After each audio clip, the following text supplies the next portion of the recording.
Welcome to Sarat Chandra CLAT ILET HSCE YouTube channel. In this video, we are going to understand August first week current affairs in CLAT orientation. In our last previous videos, we did 3 videos regarding CLAT current affairs. We are also making current affairs in MCQs form for ILET exam and IIT Humanities exam also. I hope everyone utilize these facilities and definitely you will get good score in your respective exams in the coming academic year. Paragraph 1. As usual, we attached a PDF copy. You can practice these paragraphs and you can also try writing answers to the questions attached to these paragraphs, and then you can check answers in our discussion. Question number 1. Which of the following is true about Monetary Policy Committee? Okay, so it is created by Ministry of Finance. No. It is headed by Governor of India, Governor of RBI. Then it will meet every month. No. It will give blueprint for renewable energy development. No. Okay, so the answer is B. However, let us try to understand what is this Monetary Policy Committee is about. Before 2016, mostly RBI governor or with the interference of government of India, they used to fix the interest rates, or you can say repo rates, like that. After 2016, the pattern was changed because in the year 2014, then RBI governor Raghuram Rajan appointed a committee headed by Gurjit Patel. This committee framed a new mechanism called as Monetary Policy Framework Committee. This committee is a statutory. The meaning is it derives its functions from an act which is RBI Act 1934. So this RBI Act 1934 formed as a ground for the functioning of monetary policy framework. Under the section 45ZB of RBI Act 1934, monetary policy framework was established. So as per the framework, it will be headed by Governor of RBI. He is going to be ex officio. Okay, but there will be 6 members. 3 members is from RBI and 3 from Government of India. Okay, so the main functions of Monetary Policy Committee are fixing interest rates, to monitoring inflation, and also providing steps for growth in Indian economy. So these are the main functions. We are preparing a separate class for Monetary Policy Committee and relevant topics. So then we will discuss very broadly. Question number 2. What is the reverse repo rate announced by RBI's monetary policy? So first and foremost, let us try to understand what is this reverse repo rate. What is this reverse repo rate? Okay, so reverse repo rate is a concept associated with this small topic. That is, whenever RBI want to borrow money, it will go to its client. It will go to its clients and it will bring money, okay, for short-term borrowings. And whenever RBI reaches its clients like banks to get short-term loan, we call it as that rate of interest, the rate of interest at which RBI borrows money from its clients, say banks. So this is called as reverse repo rate. Okay, when banks borrow money from RBI, we call it as repo rate. The current rate as per the August first week bi-monthly policy of Monetary Policy Committee is 3.35. The reverse repo rate is at 3.35. So whenever you are going for the exam, before the exam date, just check out these rates. Okay, that is important. Next, what is limit of flexible inflation targeting? As we saw in the year 2016, the establishment of monetary policy framework, along with that we have flexible inflation targeting mechanism also. What is this? In the year 2016, they decided that up to next 5 years, that is up to 2021, they want to fix this flexible inflation targeting as 4% with the bandwidth of 2%. That is, inflation can reach 2%. I mean, at lowest phase it can reach 2%, and at highest limit it can go to 6%. So the limit is 2 to 6%. That is option C. So what is this?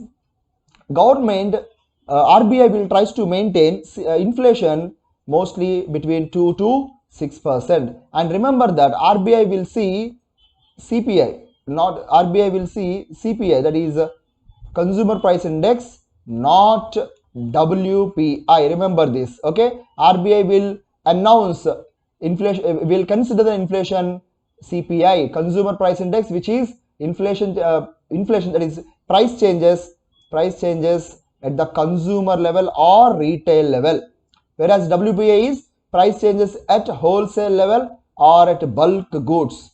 The difference is very simple, Nana. Very simple. That is WPI will measure only goods, but CPI will measure goods and services.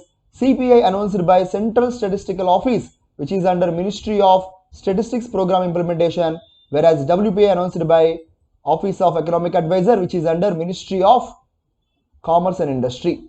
Okay, so this is the difference. RBI in its monetary policy will consider CPI.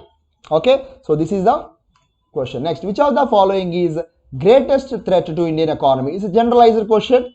So we will see this kind of questions in CLAT 2. So what is the answer? What is the greatest threat in your point of view?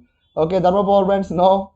Elections in China, it is funny to say. Then third wave of COVID-19, maybe a lack of roads. Okay, so this is the greatest threat to our economy in the next coming days. Next question. Consider the following about SLR and CRR. Okay, let us see. CRR, that is cash reserve ratio. Cash reserve ratio is a percentage of money which bank has to keep in the form of cash. It is correct. Okay, so as per the requirement, you see CRR mentioned in the RBI Act 1934. RBI Act 1934, in which it mentioned that every bank has to, that is bank has to keep money with RBI in account. And remember, banks will not get any profit on this CRR account. No interest will be given. Okay, so as per the RBI Act 1934, every bank has to maintain separate account.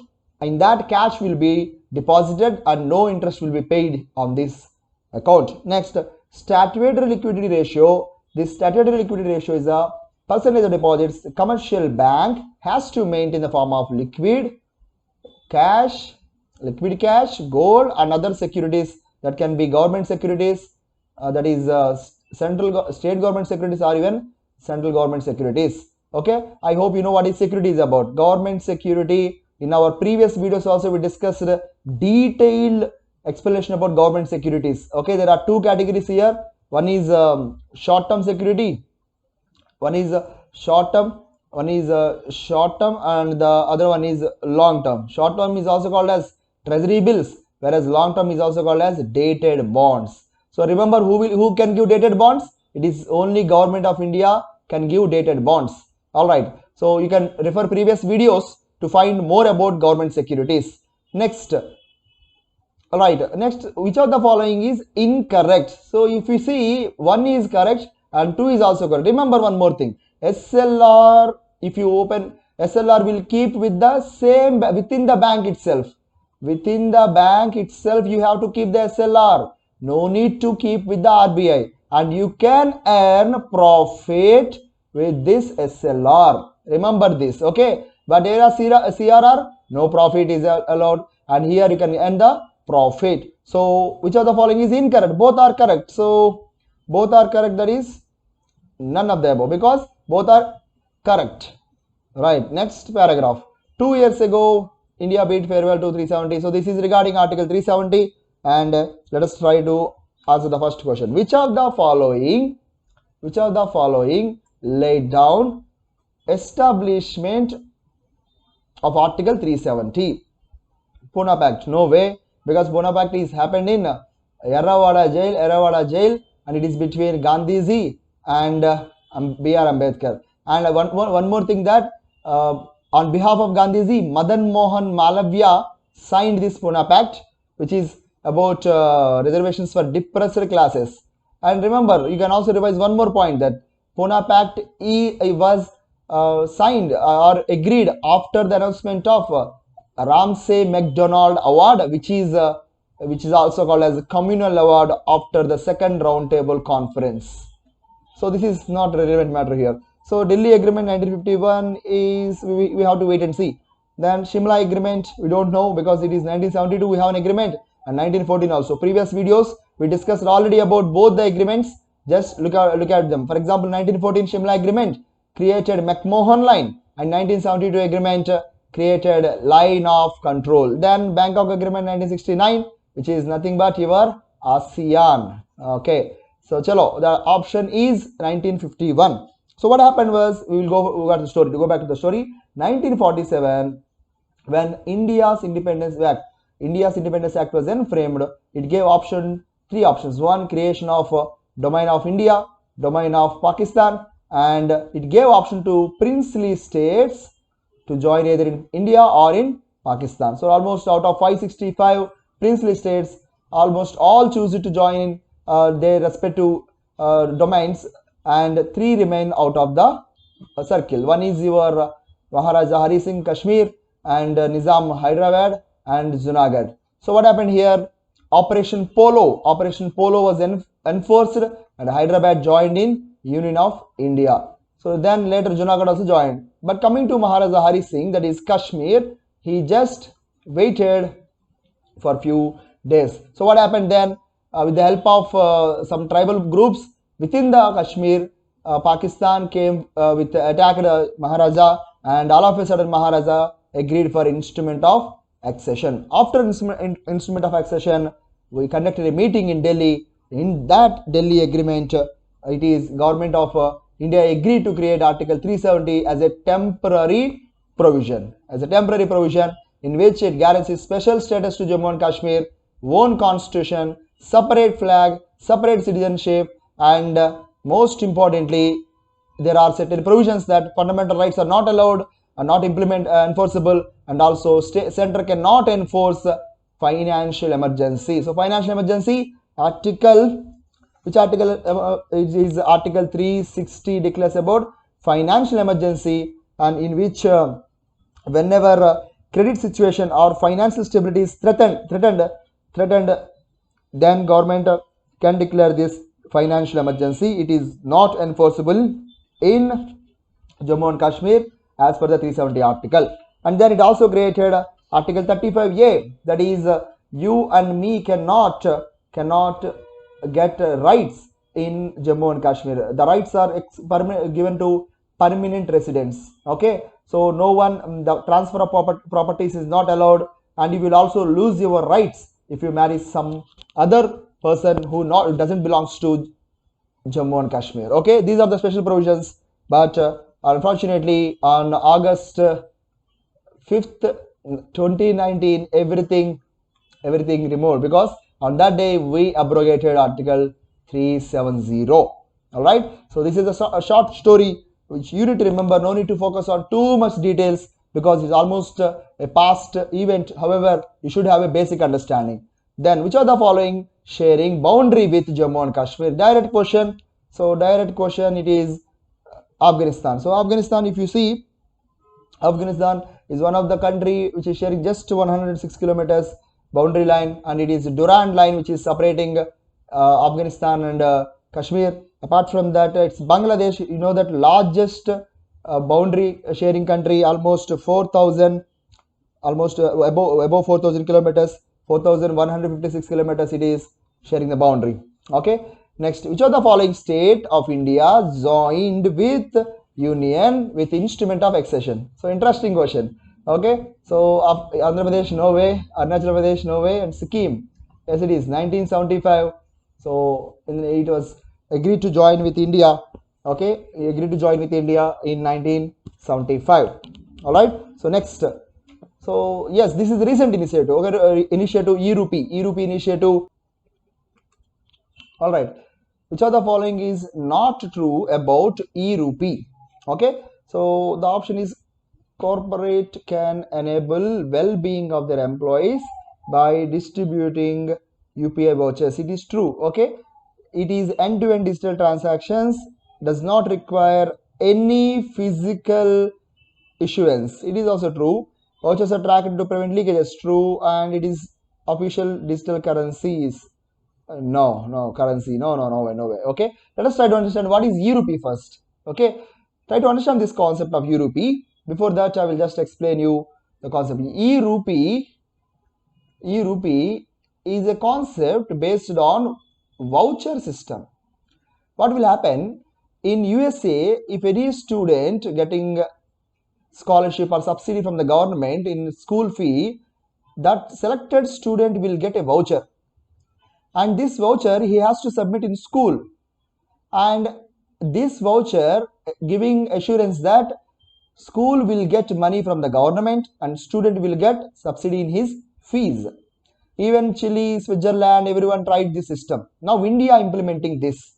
For example, a TB patient, if he want to get TB medicines, he will get this voucher, he will get this E RUPI QR code or SMS, and he will go to some specified centers, only specified centers, in which he will just hand over this voucher or scan this voucher, and then he will get his medicine. And this voucher is tracked, that is person who he doesn't need to disclose his details, everything will be listed in that voucher itself. Okay, so that is the concept of E RUPI here. So then it is not, because it is not a digital currency. RBI is still exploring ways to introduce digital currency, and the only country right now on the way, it is also just testing, is China. China is going to launch a digital currency, eCNY or e-renminbi. National Payment Corporation of India established by, so direct question, it is established by RBI, established by RBI in the year 2008. So it is the main body which involves in payment and settlement systems, like all your digital payments, BHIM or UPI, okay, or IMPS, NEFT, everything is dealt by National Payment Corporation of India Limited. And what I want to confirm is in the coming videos we will deal more with this body in detail. Then, which of the following is not true about the benefits of E RUPI? So which of the following is not benefits of E RUPI? So first is, it is contactless. It is also true. It is contactless. It's true because beneficiaries no need to carry a printout, no need to carry any printout, so it is a contactless. Next, easy redemption. Yes, it is. There are two steps, that is you have to submit and they will scan, that's it, finish. Then safe and secure, because beneficiaries do not need to share personal details, and it is a quite assurance of privacy, which comes under Article 21 after your Puttaswamy judgment. Next, it is acceptable private outlets. No, just before I explained you that it is only acceptable in some specified centers, that's it. Okay, and remember that there are only few banks right now offering these vouchers: State Bank of India, HDFC, Axis, Punjab National Bank, Bank of Baroda, Canara Bank, ICICI, so on and so forth. Okay, so these are the questions in August first week. I hope you practiced it well. So in the coming days we will see more current affairs questions. All the very best. Thank you so much, and Jai Hind.